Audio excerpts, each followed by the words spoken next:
Hello everyone, thanks again for joining me again today on another one of my soapy time adventures. So today's soap that we're going to be making is a new one. It's going to be using dark amber rosewood from Midwest Fragrance Company. Oh, sorry, I have you out of the camera. And this, I have made this before, but never on this channel.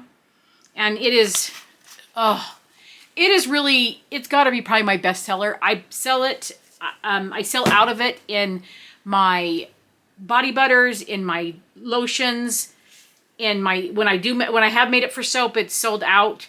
And I haven't made it for a while, but I'm going to make it again for this wholesale order. So this one is going to be a goat's milk soap. I have already added my goat's milk powder and my colloidal oats and my kale and clay to my oils.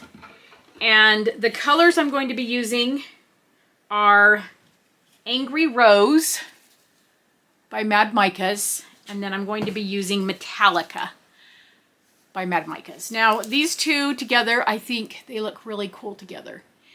And I'm not going to be using as much colorant as I am going to be using white. So the base is going to be white, and then I'm going to have my two accent colors. So it's going to be more of a white base soap, and then it's going to have the wispies.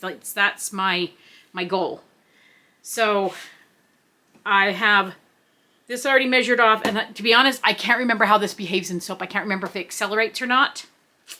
So we're just going to go with it and hope for the best. If it does get thick, I probably will be able to do at least a hanger swirl in my mold.